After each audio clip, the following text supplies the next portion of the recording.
Bueno, muy buenos días. Este es el video de la clase que hemos titulado Memorias, Pasados, Patrimonios, Reflexiones Postcoloniales. Y más allá del contenido en sí, intento que sea una instrucción, una posible ruta de lectura eh, para temas tan complejos, digamos, que tienen que ver justamente con el tratamiento de la memoria en contextos postcoloniales. De alguna u otra manera, en los últimos 30 años se ha hablado muchísimo, y los teóricos ahí sí europeos, y diría con una visión en algunos casos muy eurocéntrica, sobre lo que se debe recordar, lo que se tiene que recordar en términos de un mandato para proseguir con la filiación de futuro, de algún modo. Han hablado muchísimo sobre excesos de memoria, formas en las cuales el pasado se ha vuelto como entre, entre un mandato y a su vez un vacío, ¿no? Por un lado, vivimos en un tiempo que aparentemente siempre es presentista, diría François Hartog, ese teórico francés, que siempre tiene que refundarse, digamos, en una visión de futuro que es pura incertidumbre, puro venir, pura ilusión de alguna u otra forma, y un pasado que se retiene en modos de trauma, de nostalgia o de memorabilia, ¿sí? Un pasado hecho recurso, de alguna u otra forma, ¿no? Hecho recurso en términos de aquello que se nos vende como la museificación y la transformación de los recursos de la memoria en particularidades mercantiles. Aquí me gustaría enfocar la clase y en realidad, la clase, no sé si es una clase, pero el video y en realidad la posible, como dije, ruta de lectura desde otro lugar.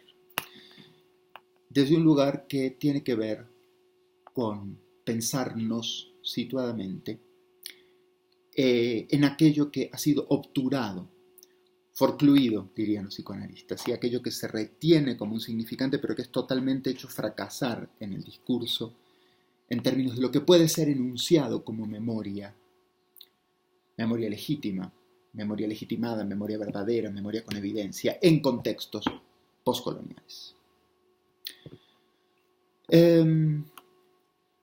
Yo diría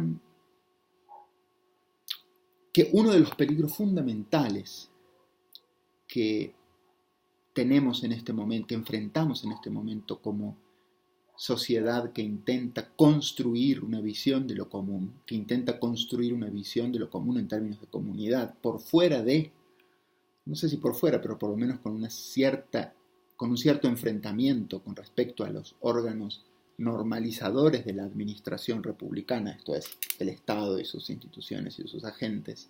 Digo, una de las formas, uno de los peligros que enfrentamos es la constante posibilidad de que las instancias de administración, de gestión de las poblaciones y de tutela, que siguen siendo hoy en día los instrumentos coloniales fundamentales por los cuales el Estado moderno sigue reproduciéndose, que esos instrumentos de administración, como digo, y de domesticación, fagociten la potencia de horizonte renovador, disruptivo, político y de desacuerdo de la memoria como experiencia del pasado. La memoria como experiencia relatada, por supuesto. Walter Benjamin ya nos había explicado de algún modo, nos había expuesto que no existe memoria posible sin que sea narrada. No existe, no memoria, sino no existe experiencia posible que no sea narrada. Entonces, de algún modo, ¿qué pasa con las narraciones que, sin embargo, han sido instruidas dentro de los regímenes disciplinares y de saber como mito, como antropología de la comunidad, como fábula, creencia o superstición, ¿sí? Pero nunca como producciones de historia de un pueblo en particular? En ese sentido diría dos cosas. Primero, tenemos que tener en cuenta que tiempo no es lo mismo que tiempo histórico. y que estamos acostumbrados a pensar en términos del tiempo histórico, que el Estado, las pedagogías del Estado, y cuando digo pedagogías del Estado quiero decir las historias nacionales, la escuela y los fundamentos, las tecnologías disciplinares específicas, que no son solamente los libros de texto y lo que tenemos, la experiencia cotidiana de estar en la escuela, sino también los museos, la televisión, las experiencias particulares por las cuales la pedagogía, ese complejo pedagógico performativo que es la estatalidad, ingresa en la producción de subjetividad. Decía, tenemos que tener en cuenta que estamos acostumbrados a pensar en términos de tiempo histórico. ¿Qué quiero decir con tiempo histórico? Un tiempo que es validado como pasado por parte de la historia como disciplina. Esto es el tiempo, la experiencia que puede demostrarse como que en efecto pasó y que tiene una secuencia precisa. Por eso a la memoria se le exige de alguna u otra manera una cierta credencial de verosimilitud, en términos de que respete esa secuencia precisa, un acontecimiento que pasó antes, un acontecimiento que pasó en el medio, un acontecimiento que pasó después. Esa lógica de la temporalidad lineal, vacía y homogénea que instaura el Estado-Nación y que tiene obviamente que ver con el espíritu concentrador del capital, concentrador de la experiencia vivida del capital y del capitalismo, es desafiada constantemente por narrativas que piensan de otra manera la memoria, que piensan en términos del montaje, que piensan en términos del anacronismo, que piensan en términos de la conexión, pero que sin embargo son de alguna u otra manera desechadas por las narrativas hegemónicas, desechadas básicamente por los órganos reguladores que de alguna u otra manera intentan frustrar, reprimir. Eso ya lo había dicho incluso Foucault. La historia es un discurso represivo. Entonces, ¿cómo analizar desde el lugar post-decolonial esas narrativas y cómo trabajar con la memoria? Yo diría, primero, hacernos cargo de una pregunta, o mejor dicho, de un énfasis, una acentuación que yo quisiera poner en esta clase o en esta ruta de lectura, como dije al inicio, y que tiene un poco que ver con la propuesta de los textos. La memoria no es para nosotros aquí, y esto es algo que quisiera, digamos, exponer ante ustedes, más bien como una invitación a leer de otra manera. La memoria no es necesariamente rememoración. No es tanto un recuerdo que queda registrado en algún lugar, o no lo tomemos tanto como un recuerdo que queda de algún modo registrado en algunos soportes del lenguaje, sino hacernos cargo de la memoria como una conexión impedida en otros relatos, para preguntarnos no tanto qué pasó, esa afirmación interesante de un filósofo argentino que es Héctor Schmuckler, la pregunta por la memoria, la pregunta de la memoria no es tanto qué pasó, sino cómo fue posible. ¿Cómo fue posible? ¿Cómo fue posible la violencia? ¿Cómo fue posible y cómo sigue siendo posible? Y aquí quisiera retomar algunas de las cuestiones que plantean con distintos lenguajes Boaventura de Sousa, Aníbal Quijano sin dudas, y alguien como la teórica feminista Gayatri Spivak desde la India, que dicen, Spivak dice algo como esto: la capacidad o el éxito, digamos, de reproducirse que tiene el imperialismo, el éxito de reproducirse que tiene el imperialismo tiene que ver principalmente con su capacidad para presentársenos como otra cosa. Esa capacidad de mutación en el propio relato, de hacernos decir, por ejemplo, el discurso nacional, ¿no? Cuando a quienes trabajamos con el poscolonialismo, con las estrategias decoloniales y demás nos dicen, pero por favor, ¿de qué nos están hablando si tenemos república, democracia, garantías constitucionales, igualdad ante la ley, etcétera, etcétera? Que es un discurso bastante de perogrullo, fácilmente desmontable, porque la propia teoría de la soberanía nace de la conquista, pero bueno, eso es otra cosa. Pero una de las cosas fundamentales es que el discurso de los quiebres, el discurso de las mutaciones, el discurso de los cambios rotundos ha sido creado justamente para imposibilitar el montaje que haga posible las conexiones que marcan la continuidad de las desigualdades, continuidad por supuesto metamorfoseada, siempre en la repetición hay diferencia, esto es fundamental, no es todo lo mismo, por supuesto que no, pero las continuidades del dominio, las continuidades de la expoliación, las continuidades de la diferenciación, jerarquización, diríamos claramente, racialización de las poblaciones. ¿Cómo hacer memoria de eso? Benjamin decía una cosa que es interesante que recordemos aquí. La única historia posible de los oprimidos, decía Benjamin, es una historia que hable del anacronismo. ¿Qué quiere decir eso? Es una historia que justamente haga el pecado capital para la historia, que le cabe hacer lo que le cabe provocarlo a la memoria. Una provocación que tiene que ver con destituyamos al tiempo vacío, homogéneo, de la línea directa, de la causa y la consecuencia, como en la única manera de comprender la temporalidad histórica. Y hablemos de producciones de historia que permitan, por ejemplo, hacernos entender cómo ciertos despojos contemporáneos son, de muchísimas maneras, mutaciones de un despojo de conquista.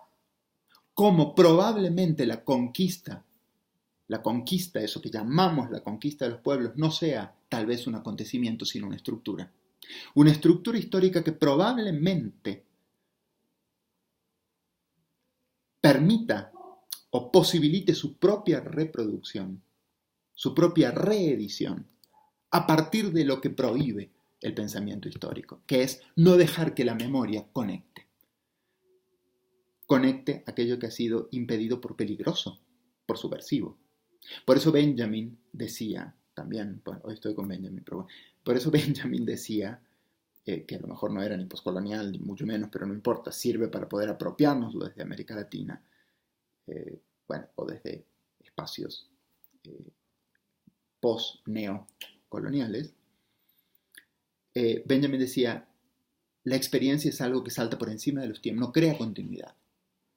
Salta por encima de los tiempos y la verdad está en los pliegues de la memoria de esa experiencia que salta por encima de los tiempos, no en la continuidad del archivo que propone la memoria, que propone la historia con mayúsculas, como una especie de pantalla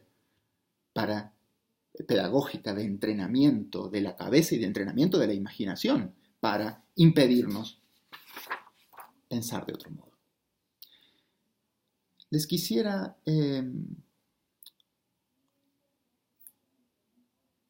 referir una historia que me impactó. Cuando yo trabajaba en San Pedro Actopan, yo para llegar a estas reflexiones hice mucho trabajo como de campo, empírico, sobre museos comunitarios en México, museos comunitarios y entornos comunitarios de memoria, como se llaman aquí en México, que es un programa nacido del Estado, pero que sin embargo intenta de algún modo revisitar sus propias formulaciones. Decía yo, una historia que me impactó, porque cuando yo trabajaba en San Pedro Actopan, un poblado, en realidad es bastante cercano al Distrito Federal, doña Juana, que acomodaba y curaba las fotografías del museo comunitario que estaban intentando crear, me dijo lo siguiente que se los quiero leer aquí. ¿Cuánto hace que les quitaron a los gachupines? Los gachupines son los españoles, son llamados en México así, los españoles. Eran llamados, pero en realidad doña Juana los sigue llamando así. ¿Cuánto hace que les quitaron a los gachupines las concesiones y nos entregaron las cédulas reales que nosotros todavía tenemos en el poder? El mismito rey, el rey Borbón, refiere. ¿Y ahora resulta que les quieren dar las concesiones del río a los gringos? No, si a nosotros nos quieren ver la cara con eso de dar y dar. ¿Cómo a partir del sintagma de la concesión ella ata dos fórmulas diciendo nunca hemos sido considerados ni por el Estado, entre comillas, colonial, pero mucho menos por el Estado nacional, dueños de este lugar?